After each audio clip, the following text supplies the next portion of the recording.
I didn't know. I didn't know all this stuff was going on. I was 23 years old. I'm from Denmark. Like I said, I've traveled the world a fair bit, probably more than the average young person had at that point. I've been in school. I've followed the news. Yeah. I wasn't living under a rock, and still I completely felt like I did, because no one had ever told me that there was millions of slaves in the world today, that victims of human trafficking, that it was happening in every country, that it was so out of control. And I just didn't know. I was completely shocked.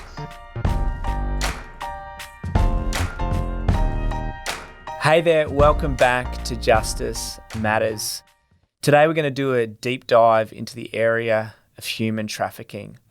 And for this episode, I got my friend Phil Hyldgaard on the show. Now, he is the Global Operations Officer for A21. Now, A21 is a non-profit dedicated to eradicating slavery in the 21st century. They're literally raising up the next generation of abolitionists. Their work for the last 12 years, in which Phil has been at the helm from the very beginning, setting up their first office in Greece. It's made some incredible accomplishments. They've been awarded the Mother Theresa Award amongst a litany of other awards. But Phil, to me, is a really, really good friend. We had the privilege of partnering with A21 when we were living in northern Iraq, serving refugees. We built homes for families that had fled ISIS, providing trauma care for them and aftercare for them. Guys, you are going to be moved by some of the stories that he tells. And I think some of the awareness that you'll gain from tuning into this podcast. Thanks for joining me, and I really hope you get a lot out of it.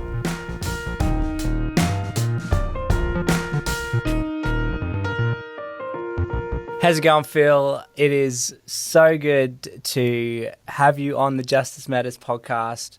I can't remember where we were the last time we met, whether it was in the UK, in Iraq, or did we meet in the US? I'm trying to strike my memory fades, but Yeah.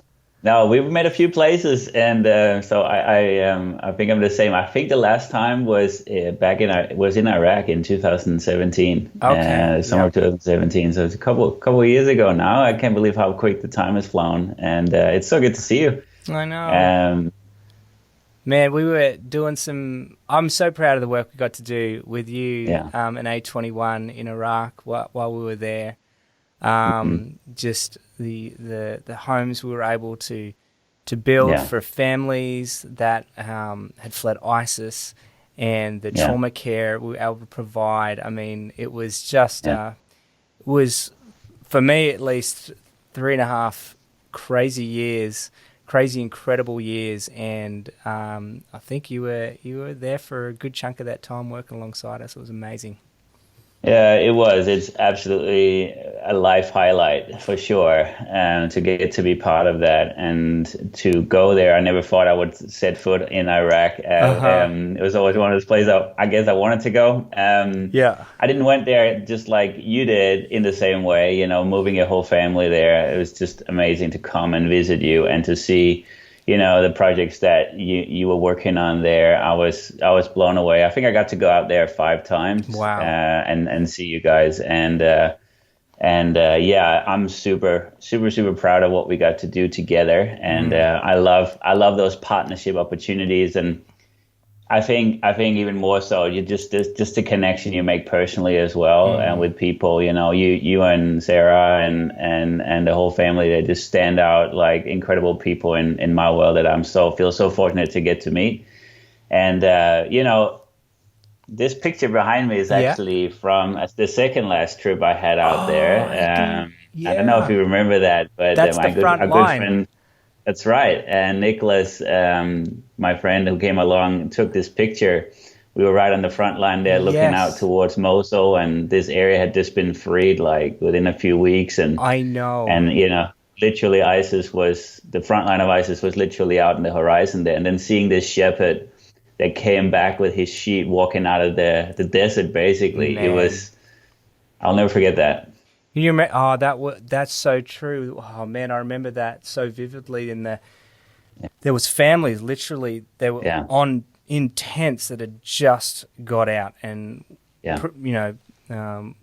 we were there with some water and some basic supplies as they met them and screened them to make sure that they weren't a part of ISIS and that they could actually come into the region, Kurdistan, where we were. Gosh, that's right. I can't believe you've come over 5 times, but obviously kind of makes sense with like you said, the friendship we have and the way I've looked up to you. I remember when you first came out on your first trip, we were sitting in my living room on the floor and you're telling us about your work in Greece and this incredible facility you've turned into a shipping container into a water station and some of the great stuff you were doing there and oh gosh, it was just so fun to work together and get to know you over the years, and I really appreciate you coming on to talk some more. And share a bit about the work. Obviously A21, we'll get into that, but I really kind of want to make this personal at the beginning and just ask you, you know, where did it become personal for you, this issue of orienting your life, of being passionate about justice and fighting for injustice that's happening to other people? You know, where did it start for you?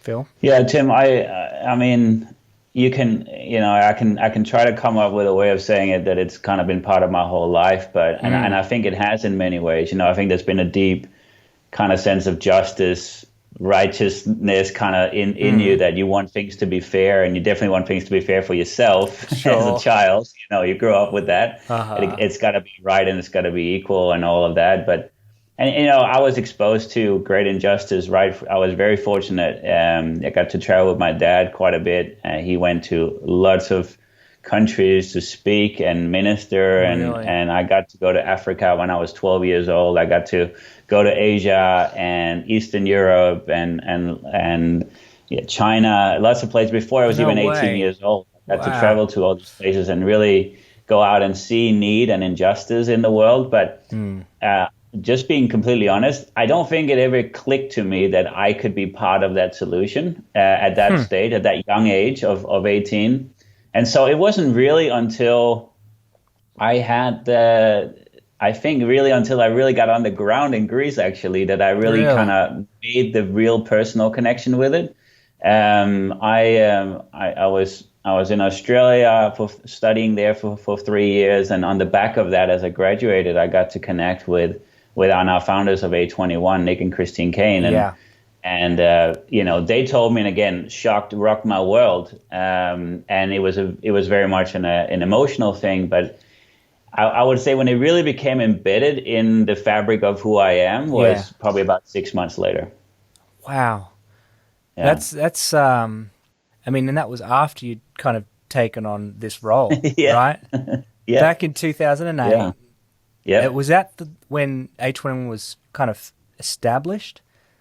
Yeah, so when I was kind of introduced to the whole thing, it hadn't been really, it had been announced, that the concept, but I don't think there was even a website at that point. I mean, no activity had been done yet. We talked about the vision and dream and what we wanted to do, and you know, our founders have been on a long journey with this and had really this, you know, kind of, I guess, in a way, stumbled across it in their travel, and it just had become this, you know, really, and somehow it had hit them in a unique way that maybe other needs that they've been exposed to hadn't done in the same way. And you know, they both had young children, young girls at that point, and you know, seeing posters of missing children, especially, really, you know, connected with them, and it really became a personal issue of fighting human trafficking, and there was a special connection to Greece, and so they've been looking for ways that they could support groups in Greece and really do it that way. Never thought that they would start an organization,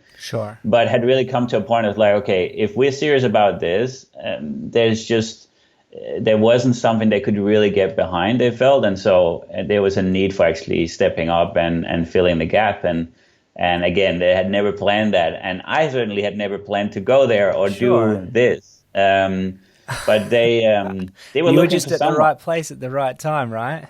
I guess so. You know, I had been on a bit of a soul-searching journey about what was ahead for me, and I think, in many ways I had been probably a little bit selfish in that, to be honest, a bit presumed that I knew what was next. And it was all a nice plan. It all sounded great. I think everyone I would tell it to would be like, oh, that's a great idea, But I really believe there's a higher calling in all of us to do good. Sure. And I think I had been on a journey with that. And so when this conversation happened, I just knew this is it. This is it. And when Nick told me about human trafficking, it was a real shock to me. Like I didn't know.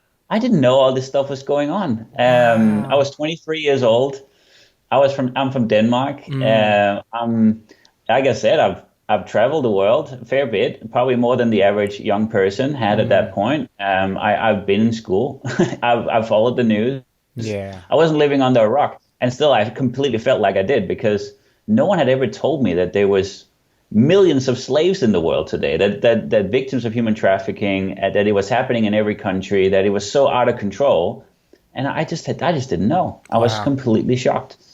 So that made me really angry to learn. And I just became like a vacuum cleaner for information. I was just pulling everything I knew, everything I could find on this topic to figure out what was going on. And I was just blown away, and absolutely broke my heart.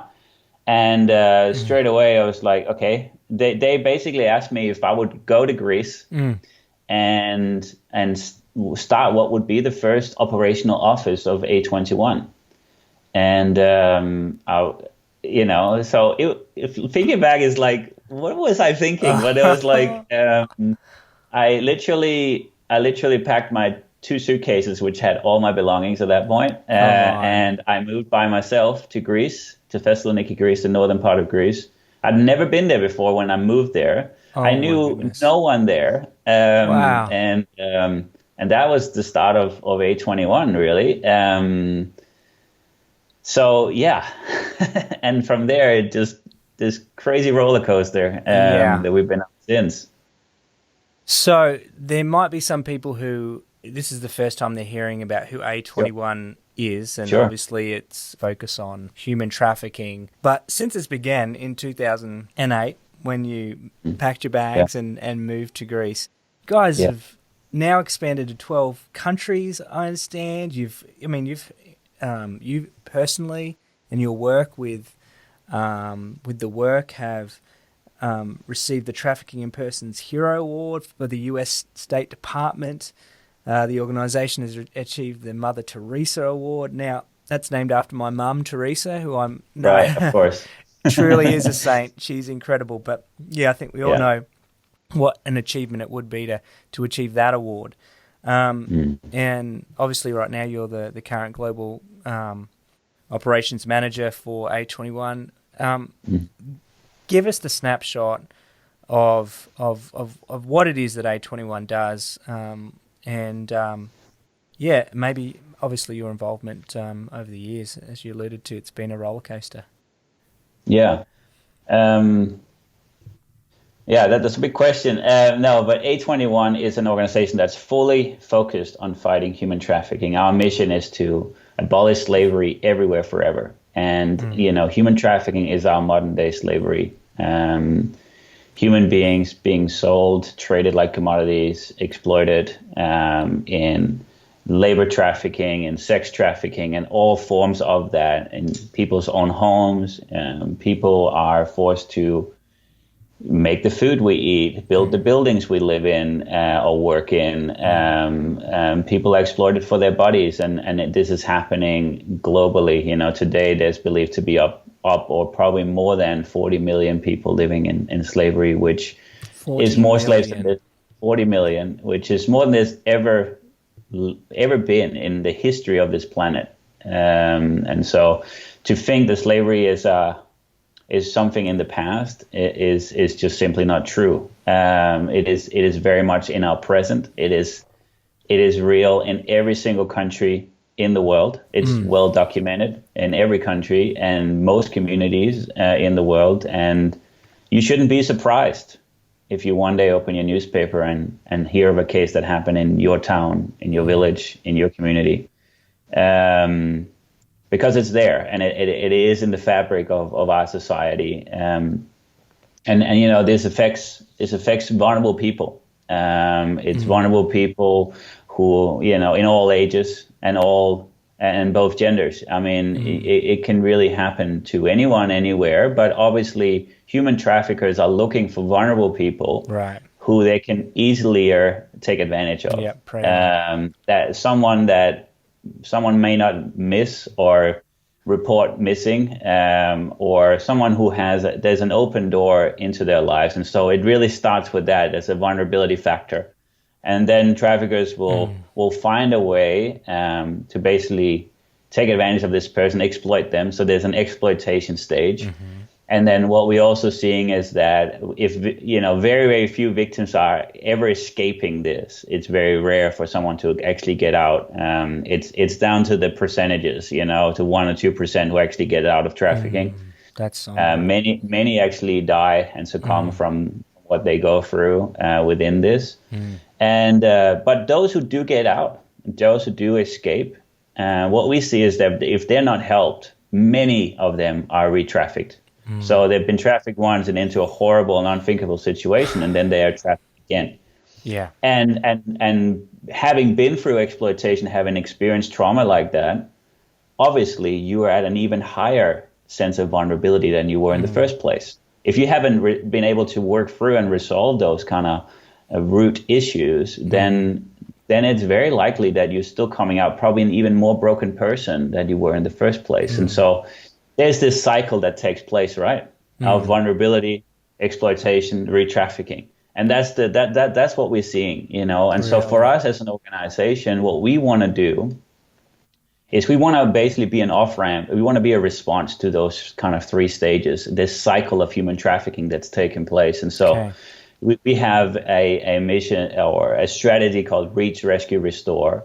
Reach is all about bringing prevention to those that are most vulnerable, creating educational materials. And so we're reaching literally now hundreds of thousands, millions of students with materials in schools. We are out in vulnerable communities with prevention work, and we are trying to raise awareness in a broader level as well, in a mass level as well. So informing, you know, the everyday person everywhere and trying to equip them to make a difference. And then we are the second part is this rescue part, where we want to see victims rescued. We want to see victims extracted from human trafficking and recovered out of that situation. And we're building different strategies to do that. We're running now 3 national hotlines in obviously 3 different countries. We are operating something called a Child Advocacy Center, both in Cambodia and in Thailand. We're training lots of frontline professionals in how to identify victims. We are actively involved in operations to see victims come out. And then finally, in the response to the re-trafficking, you know, we are very focused, and that was the first thing we started with, was our restoration work. We want to see survivors of trafficking not just escape trafficking, but actually come out and find a sense of wholeness. And we really believe that's possible. And given tools to actually live a good life, a successful life, where they are not forever a victim, but they can become a survivor, and they can overcome the things that they've gone through, and we can give them some tools on that journey. And so that's a primary focus for us, is to do that, and that is really the only way that we don't see this cycle continuing. And so very strategically trying to play our part in this issue. I mean, I love that kind of whole holistic approach, right? Where it's not just, you know, you don't want to just focus on one thing and then realizing you've just got the front door of rescuing someone is big, but then the back door is bigger. That's right. And it's like, it's really critical. And I love the way you've partnered with so many other, whether it be local enforcement groups on the ground or with other agencies, to make sure you're providing that network Yeah. It's really only the way it's possible. I mean, without partnership, there's just no way. It's just too big, and no one organization, no one government can do this on their own. And so we need to work together, and that is a huge foundation in our organization is to how can we work together, just like we were working with you. Yeah. As I think too, you mentioned kind of this whole idea of vulnerable people is like this main target group. It kind of makes me feel how this isn't just one issue of justice. It's so interconnected. When there are more vulnerable people in society, whether it be through systemic issues of poverty or racism, that means that there's going to be more opportunity for those that want to take advantage. It's not just this compartmentalized, I focus on this one issue. It's all integrated, which, as you were kind of talking, helped me, wow, it's so true. Thoughts on that? Yeah, there's so many peripheral issues that helps drive this. I mean, there's a reason why we have human trafficking today. There's a reason why it's here. It didn't just happen. It's because there's opportunity too, and traffickers are obviously driven by lots of things. There's a huge profit involved in this. There's a huge money aspect in this well. That is an organized crime. How much is the industry? I mean, it's like billions. Honestly, no one knows, but the best estimate from the UN is over 150 billion a year, and that's the biggest companies in the world. 3 or 4 combined to hit that kind of annual revenue, I guess. And so there's a driving factor of that, and then there's these two sides. There's this supply and demand. Really, it's because a lot of time when we look at human trafficking, people are like, how can people be so evil, right? How can this actually exist in our world? And that's a good. And question. I don't want to justify it in any way because it shouldn't exist. It's terrible, but there is a reason. And when you start understanding that this is an organized crime, it has one purpose, which is profit. The purpose of them is not to ruin people's lives. That's a byproduct of what they're doing. They have there's complete disregard for people's health and well-being in this. But there is a profit that drives it. And right now, human trafficking as a crime is very low risk and high profit. The chances of getting caught is unfortunately way too low, and the consequences of being arrested are even lower. Prosecution of traffickers. How so? Well, let me try to explain it if we can, because it's like, well, obviously, if you're someone who is a slave trader, essentially, if you're someone who is exploiting another human being, then surely our justice system will pick that up. Well, it's a real challenge for our justice systems to actually prosecute these cases. If you think about it, in every other case, in every other kind of crime, you usually have several things. You have some evidence of that crime happening. Or something. you have a victim of the crime. You have a witness of the crime, and you have some kind of piece of evidence, right? And that's usually how law enforcement would deal with a crime. And so what do? We interview the witness, and then we send them off. We send the victim of the crime is usually someone else, and they kind of get some comfort somewhere, and then we have the evidence of the crime, some kind of material evidence that we usually put in a Ziploc bag and put in the storage room. At least that's what I've seen on the movies, right? And the problem with human trafficking is that all of those three components is one person. Oh, wow. It's one person. Often the victim of human trafficking is the only witness that's willing to cooperate with law enforcement. It is the victim of the crime, and they're also their own body typically are the evidence of the crime. And and then when you can then add adolescence to that. You can then add being a child to that, or a young person, which is majority of these cases. You can see how the challenge of an illegal gun, illegal weapon, an illegal drug, they can't talk. They are a thing. And it's black and white. If I catch you with that, it was on your possession, you're guilty. But a human being can be manipulated, threatened, that you can have an influence on their response. And so if they are all those three components, it's very intimidating for a victim to stand in court, to face the person who absolutely ruined their life and had some kind of power over their life. Right. And then for that person to have justice, especially if they're usually a foreigner, they don't speak the local language. There's so many issues that result in so low prosecutions of victims of human trafficking and actually traffickers going to prison. We don't have statistics on this, really. And there's really outdated data when it comes to how many traffickers are actually going to jail. But the oldest and one we have, the newest one we have is like 10 years old, and it was here in Europe, and it suggested that 1 in 100,000 traffickers would actually be sentenced for their 100,000. That's 0.001%. This is alarming. So, honestly. Yeah.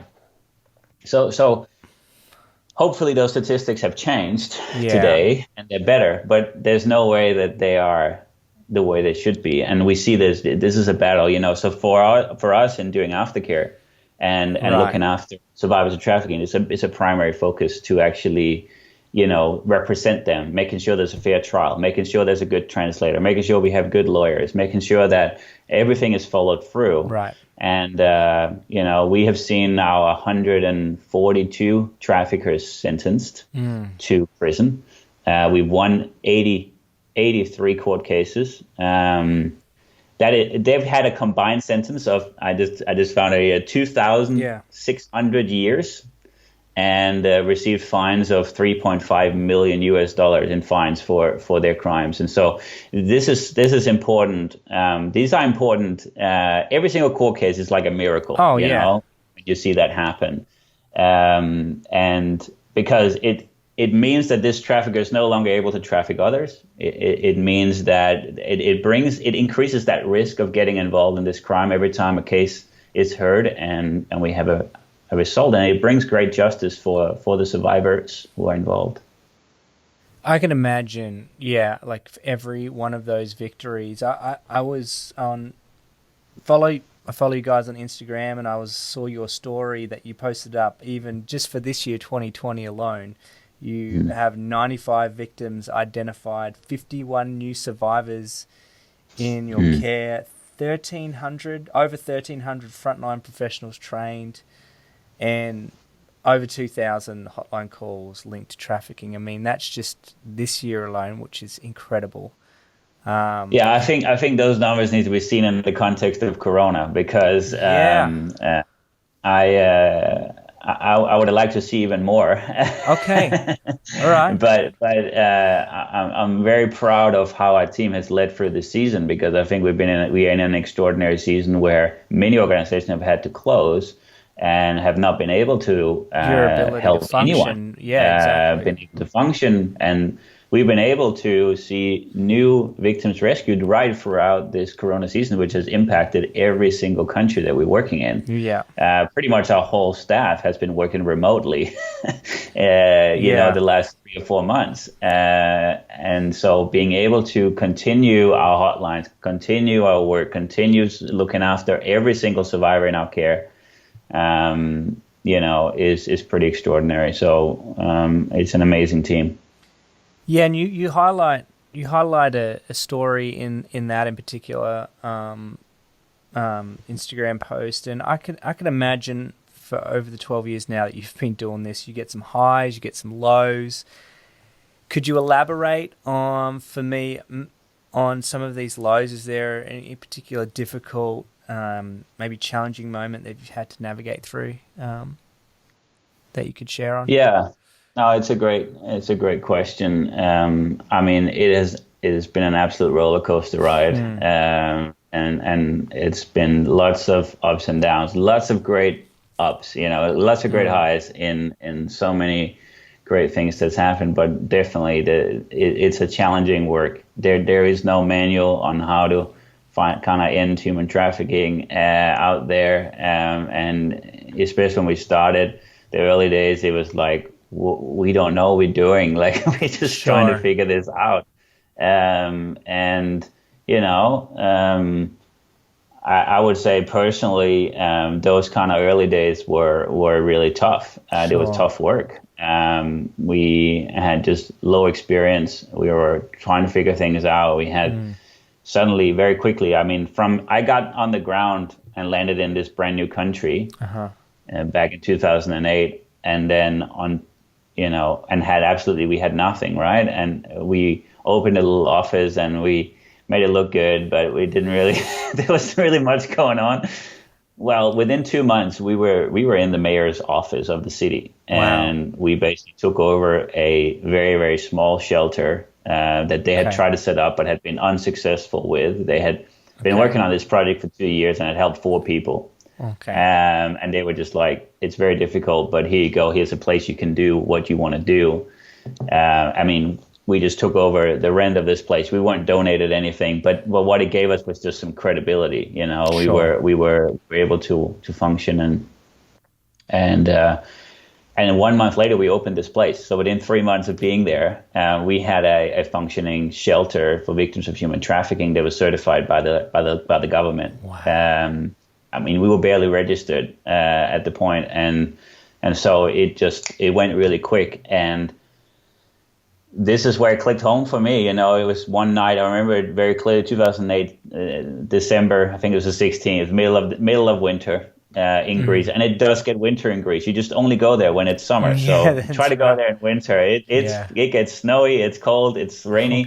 And I remember we got the call from the police in Athens, and they were like, we have a victim, we want to send her to you.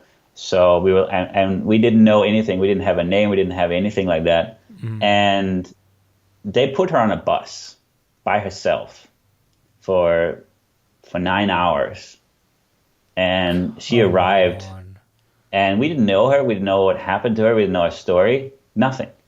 And I was standing there with two of my female colleagues, and we went to she arrived at the train station in the middle of the night, 2 a.m., and we tried to look after her. We got her to the home. We looked after her and all that. And I just remember her looking at me like, what is this guy doing here? Who is he? And what we didn't know is that at that point, she thought that the police had just sold her. Oh, my goodness. And so that's the kind of the thinking and reality of what's going on. She had been trafficked for 3 years in Greece. Across 11 different brothels had been sold. She, in her own words, said that she had to service up to 100 men in a day. I don't know how that's possible. Even if half of that was true, it's insane. I can't even imagine. She came into our care, and she thought that I was the next trafficking boss. And my goodness. We had to bring her into our care and look after her. And, just a few days before Christmas, her appendix burst, and appendicitis. And we rush her to the hospital. We take her through all the surgery. We go through all of that with her, and we take her through that whole journey. And it's just a crazy time, right? And it's all happening. And 2 months later, in the midst of all this, at that point, I was just a young guy, I was just trying to, at that point, I didn't know what it meant to become a dad. I've had that privilege recently. Yeah. But I felt such an overwhelming sense of responsibility in carrying this that I don't know if this is a low, but it was definitely the most challenging season of my life. When it comes to the work that we do, in standing there and making this thing happen, and coming to terms with the reality of what I'd kind of jumped into, this adventure that I jumped into, and suddenly it got very real. And I think there's many moments like that where it's like projects, you feel a sense of of being overwhelmed. Projects that don't work out, places you want to go and start and do that you're not able to, maybe don't have the finances to or the opportunity to. Close people who you work with, who you think will be with you for the long term, that decide to go another way. I've been in this for 12 years now, and I would say I've seen my fair share of all of those. And then there's the personal challenges in the midst of all of that. I think this season has been, there's like three worlds that I think I have. There's the world, all right, the world we live in. Yeah. There is my own personal world, and then there is my organizational world, the world I'm a part of with the organization. And I would say these last 4 months has been tough for all three. It's like, really? And I think many can relate to this, like you feel like the whole world is on fire because all those three worlds are just, there's pressure on, there's challenges, there's things to overcome. But in the midst of that, it has always been okay. We keep trusting, we keep stepping out, keep doing the best with what we have, and we keep focusing on the good, and we keep finding a way forward. And somehow it has worked out okay. Just to finish the story of this young girl, I mean, and this really brings you back to the first question you asked about when does this become personal to you? Because this is where it became personal to me. This young, and I quickly learned that she was born the same year as me. No. She was born in the same month as me. Oh my! We were born at the same time in two different worlds. I grew up in Denmark in a nice family, was loved by my parents, privileged, blessed, call it whatever you want. She grew up in a broken family in Eastern Europe, in poverty. There was abuse in the family. There was alcoholism in the family. It was a broken home. There was violence in the family. And when we both turned 19 years old, we were both driven to leave our country. And it was driven out of, I want to figure out who I am. Yeah. I want to explore the world. I got on a plane to Australia, got to go to college for 3 years, travel, meet the most amazing people. I love Australia, by the way. And I had just the best time. And it changed my life. It was just the most incredible thing. Yeah. And meanwhile, at the same time, she travels to Greece and thinks, this is the beginning of a new life for me. I got away from all my past and all the stuff. And within a month, she got a job in a restaurant, and the owner found out, realized she's here alone. She doesn't know anyone. She doesn't speak the language. Vulnerable person. She's looking for opportunity. And he literally took her and trapped her and, started abusing her. And this poor, innocent young girl, was raped and trafficked into the sex industry in Greece for 3 years while I'm at college. And then we both meet at this train station, this bus station, after the fact. After college, I went to Greece. After she's been through this, one day I was able to escape this situation, ends up in the police center, and there we meet for the first time. And I just realized that I had done nothing to deserve the life that I've had. Zero. I was born into this family. I've done nothing to deserve their love. I've done nothing to deserve having the opportunities and the life that I have, and to have a good upbringing. In the same way, she had done absolutely nothing to deserve growing up where she grew up and in the family that she grew up in, and in the injustice that she experienced. We were both driven by the same thing. We didn't do anything wrong. I was driven by the same thing that she was when I moved to another country. Yeah. And yet she was the one who experienced injustice, and I was the one who experienced something amazing. Yeah. And I realized one thing, and that is that I think freedom and slavery has one thing in common. They're undeserved. They're undeserved.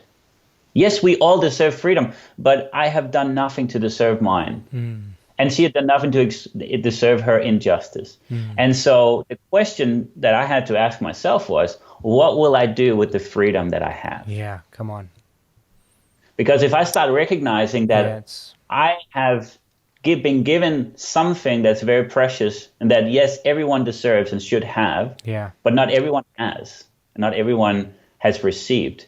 What will I do with the blessing, with the privilege, with what I have received? What will I do with that? Because I think it comes with a responsibility. Comes with a responsibility, and that responsibility is to see it used to see other people have that opportunity, and that's what drives my life.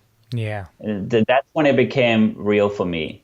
That it might as well have been me that was born into that family, into that situation as well. It wasn't. So now what do I do with that? Wow. Yeah.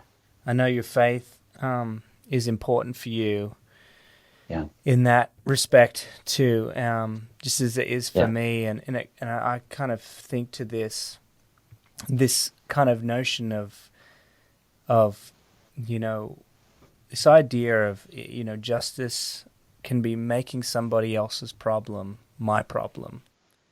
In the same way that, for me, Jesus, he made my problem his problem. Right. He gave up his privilege. He gave up his, whatever you want to call it, his everything, so that my problem would become his, and he could eradicate. The greatest example. Yeah, the greatest example that you and I ever have. And so it just kind of makes me think, as you said, what are we going to do? Because what each of us has received is incredible love, this incredible freedom that all of us, wherever you are, it's ours. And that responsibility to share that. And Tim, what has kind of been even just, I'm sorry for getting a bit full on here, but like, no, come on. What I have also seen is that with every survivor that we've been involved with, they have all the reason to live angry, upset, selfish. If anyone ever had an excuse to be like that, it would be them. But what I have seen is that every single survivor, when we come to a point where it talks about the future, and they start dreaming again, and you ask them what they want to do, what do they want to do? They want to help others. Wow. They want to be doctors. They want to be police officers. They want to do good. They want to help others because they were helped. And I'll be honest with you, there was a part of this where I was like, well, there's almost like a situation where the majority of people who are actually involved in doing good and helping others have themselves been through something horrific. Right. They are the victims of something. And I just don't think it's right. No. I just don't think it's fair that it should lie on those who have themselves have been victims of something. They've lost to also so much save the of lots of their life, their opportunities being stolen and taken from them. And that's the story of our founders. If it hadn't been for Christine Kane and to take this step, I don't know if I would have been involved. Sure. And her testimony is, overcoming abuse and overcoming all, things that are just horrific and you can't imagine. But it cannot be left to those who have themselves been victims to be the saviors of, or be the ones who are only the ones who are helping those who are in need. That is all of our responsibility. Right. And it took me some time to understand that and to get that. But look, isn't that? Sorry. No, go. I was going to say, isn't that really ultimately what A21 is about. It's about saying, hey, Yeah. look, this is a That's right. movement that That's right. everyone can and should Yeah. be a part of. That's And right. as much as it is providing care on the front lines, as much as it is rescuing and reaching, it's advocating, it is raising awareness, it is Hmm. bringing, setting very practical things. There's a lot of initiatives that you do. I love your Walk for Freedom that you do that happens Hmm. in, like countless cities around the world every year. 500 cities last year in one day. 500 cities. Um, Yeah. 50 countries. Yeah. Everyone's got what, duct tape on their mouth, is that right? And they walk silently. I We, forget. we've taken some of that off because it got a bit intense in some places Sure. and got a bit misunderstood. But yeah, but everyone is wearing the same thing. Everyone is bringing the same message. Yeah. You know, tens of thousands of people who are walking on the same day, in the same way, in one single line, in Right. silence, with a message on their T-shirt or jacket, and we are distributing flyers. We're doing interviews Yeah. with media. We bring in, last year it was 500 cities, 52 countries, tens of Come on. thousands of people walking. About 80 million people reached on social media with this, and then even more so in public media, that where it was kind of blasted. So yeah, no, you're right. I mean, that is as much as part of our mission is to actually empower the individual out Yeah. there to make a difference, because Yeah. we believe that everyone can play a part in this. You Everyone don't have must. to Yeah. move to Iraq or Yeah. Greece Come to make a on. difference. Totally. You can make a difference where you are, because why? Well, first of all, human trafficking happens everywhere. Everywhere. And secondly, it's relevant to everyone in the world to hear this message. If if we all were aware of human trafficking, it could not simply not exist at the scale that it does today. And if we were all playing our part in using our voice, in using our resources, in using time and so on, using our own platform to make a difference, man, we could really see change in this world. And that's the bigger change that needs to happen. And so, yeah, our website is full of So much resources. information. Oh my gosh. Yeah, I mean, and that is often the first step, right? Like you said, you became aware of it and you just decided, I'm gonna knuckle down yep, and do some research. And when you right, realize, wow, the things I purchase and my purchasing power can influence whether yeah, this human yeah, trafficking, disease, virus, whatever you want to call it, is still as pervasive as it is. There's so many powerful tools that we have that we can that's right. enact and engage with in order to make a Yeah, difference. yeah. Um, Yeah, yeah, I mean, I can use I can, we are an organization that's like funded on individuals giving. It's yeah, people giving donations that make this possible, and all the work that we've done and all the expansion that we've seen has been possible because people have believed in our mission and has been wanting to give towards it. So that's significant.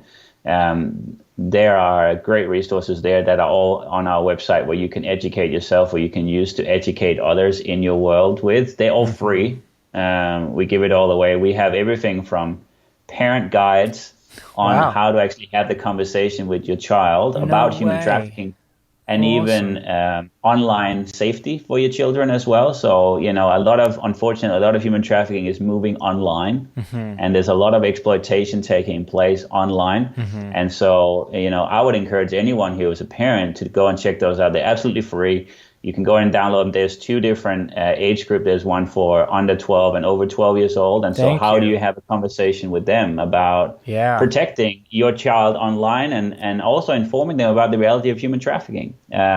So go and check that out. Well, There are I'm resources definitely for going to check that teachers. out. I got a Yeah, 9-year-old yeah. and a There you go. 7-year-old, and Yeah, gosh, man, it's those are invaluable resources. I mean, because that's the hard thing. Sometimes this is a difficult thing to talk about. it's true. Um, it's confronting and it's challenging, Yeah, and part of, I guess, even the whole podcast and bringing speaking with people like yourselves that are on the front lines doing stuff is to actually be prepared to be confronted with some challenging stuff, to yeah, feel a little uncomfortable. Wow, what am I doing in my own life, not to Yeah. necessarily guilt you, but to make you aware, make us all aware of what is happening. Mm-hmm. Mm-hmm. Look, man, Yeah. we're running it a little out of time because I know Yeah. it's the morning for you, and you've got calls and things to jump on. And just as you were sharing there about some of the exciting things that you guys have got going, you've expansion and the ways that people can get involved in the great resources.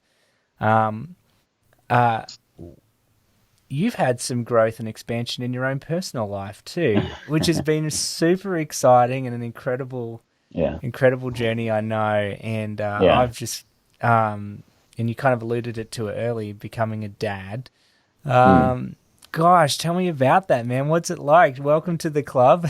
You know what Thank you. my crazy ragtag's like, but you have a sweet, sweet wife, Nina. I got to meet her in London when we were there, and gosh, what a what a what a blessing, mate, you've got now. Tell me about the last few months, what that's been like. Uh, well, I mean, it's been a long journey for us. It's been Yeah. a dream my whole life to become a dad, and same for my wife. And it didn't quite happen in the timing that we expected, or the way that we expected. Mm, We've been through a longer season and journey of infertility, but mm. we last year experienced the miracle of Nina Wow. falling pregnant, and yeah, here end of April, we finally received our little baby girl into this world, and she is just perfect. And this has just been the best and challenging season of life. No, we feel so incredibly blessed. I love her, and I feel like I'm falling in love with this little girl Oh, every day. man. She's come to the stage now where she's really smiling every day. Every time you go over and look at her, she gives you the biggest smile, and it's just, Ah, oh my gosh. So, yeah, indescribable, really, and it's everything and more than I hoped it was. And so I feel so incredibly blessed to have this opportunity, and also responsibility to raise yeah. this. Oh, yeah, Yeah. I remember just seeing a bit of the journey from afar. And your wife even got a tattoo, and it was just when she shared her story publicly, I think at your church, and it yeah. just oh man, it was She's beautiful. a fighter. She's a fighter, Wow. and she's extremely tough. Obviously, this wouldn't have happened if that was not the case. We Wow. would have not been able to walk through this. But Wow. yeah, we've been through an incredible journey of we ended up in the medical system for help, and Mm. and and it's been extremely hard. The last 5 years Oh man. has been marked by this journey, and we even located to another country in the Mm. midst of that, and yeah, it's been confusing. It's been hard. We've experienced just so many failures, so many, yeah, low points in that, both of failed treatments and procedures, and also experiencing loss. Losing along the Mm. way of miscarriages, and Mm. it's been so confusing and super hard. But yeah, we're just so thankful for Man. what we have, and that it's possible. Mm.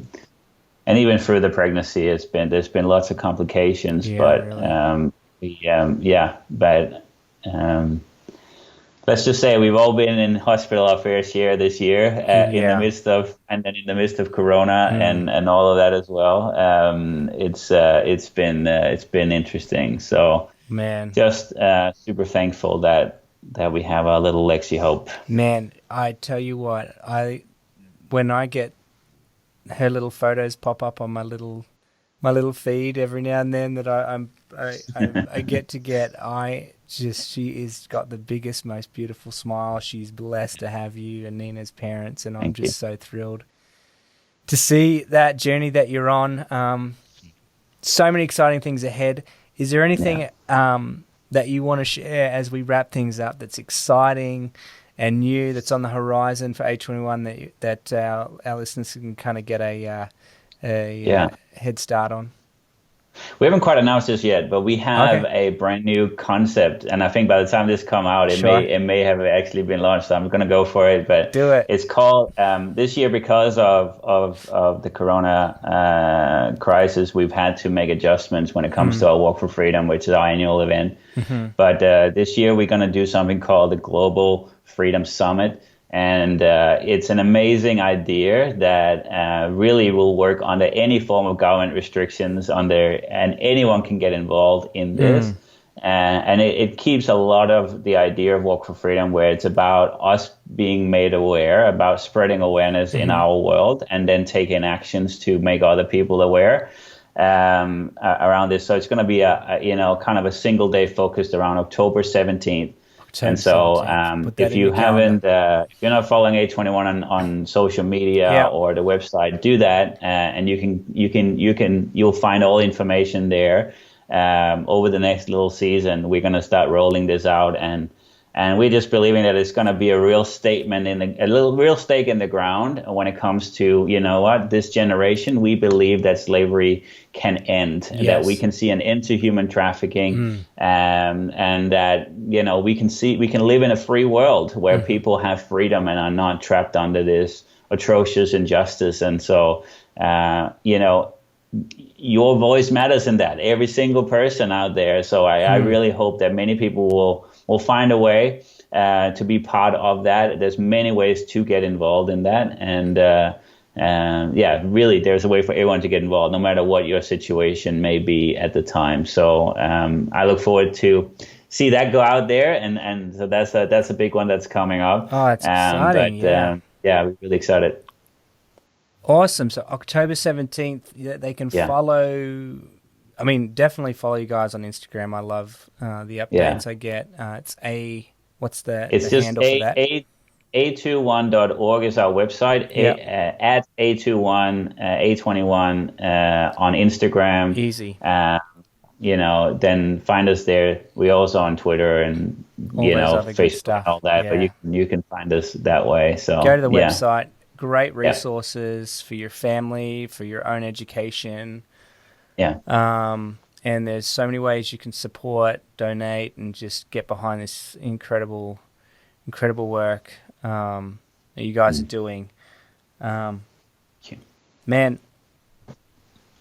you're a blessing. You're amazing. You're an inspiration to me, and I'm so glad and grateful for the time we had to catch up. It's been a great excuse to have this podcast just so we can talk some more. And don't be surprised now that I